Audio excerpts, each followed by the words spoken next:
महाभारत में दुर्योधन एक ऐसा पात्र है जो अपने सभी कार्य मामा शकुनी से ही पूछकर करता था, क्योंकि दुर्योधन के व्यक्तित्व पर आरंभ से ही शकुनी का प्रभाव रहा है। इसलिए जब महाभारत युद्ध होना तय हो गया था और दिन निश्चित हो गया था, तब वो शकुनी ही था जिसने दुर्योधन को ये सुझाव दिया था कि पितामह को तुम्हें सेनापति बनाना चाहिए, क्योंकि यदि तुम चाहते हो कि पितामह पांडवों की मदद ना कर पाए तो उन्हें तुम्हें कोई न कोई पद तो देना ही होगा, क्योंकि उनकी निष्ठा हस्तिनापुर के प्रति है, ये हम जानते हैं। लेकिन वो पांडवों को भी तुमसे ज्यादा चाहते हैं, ये भी सब जानते हैं। इसलिए दुर्योधन तुरंत ही पितामह के पास जाता है और कहता है कि पितामह, आप हस्तिनापुर की सेना का प्रधान सेनापति होना स्वीकार करें। तब पितामह कहते हैं कि तुम इस सम्मान के लिए अपने गुरु आचार्य द्रोण को क्यों नहीं आमंत्रित करते। तब शकुनी बीच में बोलते हुए कहते हैं कि आपके होते हुए पुत्र दुर्योधन किसी और के विषय में कैसे सोच सकता है तातश्री। दुर्योधन पितामह के पैरों में पड़ जाता है और कहता है कि जब तक आप स्वीकृति नहीं देंगे मैं आपके चरणों को नहीं छोड़ूंगा। तब पितामह कहते हैं कि मैं ये उत्तरदायित्व लेने को तैयार हूँ, और यदि तुम चाहते हो कि मैं तुम्हारा सेनापति बनूं तो दुर्योधन एक बात ध्यान से सुन लो, पांडव भी मुझे तुमसे कम प्रिय नहीं है, फिर भी इस युद्ध में मैं तुम्हारे साथ हूँ। प्रतिदिन मैं उनके 10,000 सैनिक और योद्धाओं का वध करूंगा, किंतु अर्जुन फिर भी अर्जुन है, वो मुझे पराजित भी कर सकता है और मेरी मृत्यु का कारण भी बन सकता है।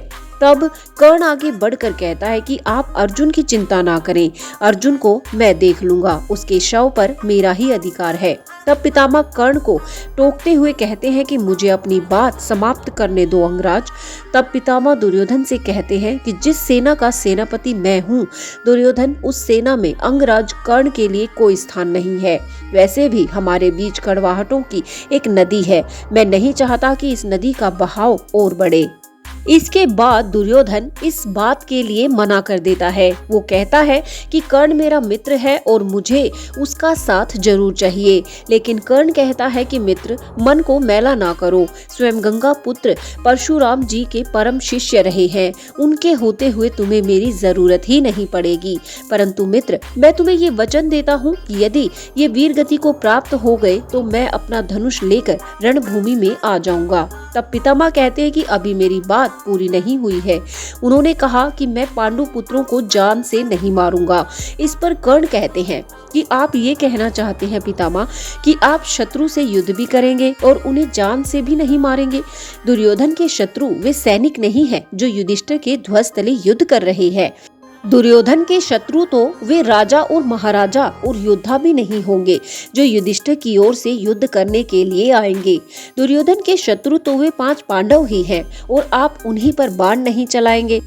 आगे पितामह कहते हैं कि यदि तुम्हें मेरी ये दोनों शर्तें मंजूर हैं तो तुम मुझे प्रधान सेनापति मान सकते हो, अन्यथा जा सकते हो।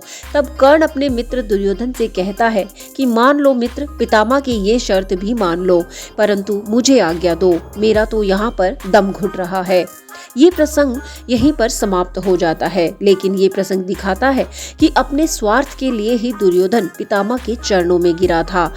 ये वही दुर्योधन था जो पितामह का एक भी कहना नहीं मानता था। पितामह द्वारा कर्ण को युद्ध में शामिल न करना भी कहीं न कहीं उनका पांडु पुत्रों के प्रति स्नेह को ही दर्शाता है, क्योंकि उन्हें पता था कि कर्ण का लक्ष्य केवल अर्जुन है और अर्जुन पितामह को अति प्रिय है। अतः वे अर्जुन की रक्षा के लिए ही कर्ण को युद्ध से दूर कर देते हैं। आपको इस वीडियो में इस प्रसंग से क्या सीखने को मिला? अपने विचार कमेंट बॉक्स में जरूर साझा करें। और क्या पितामह ने दुर्योधन के प्रस्ताव को स्वीकार करके ठीक किया था, ये भी बताएं। और ऐसे ही ज्ञानवर्धक वीडियोस के लिए चैनल से जरूर जुड़े, इसे सब्सक्राइब जरूर करें। यहाँ तक वीडियो देखने के लिए बहुत बहुत धन्यवाद। जय श्री कृष्णा।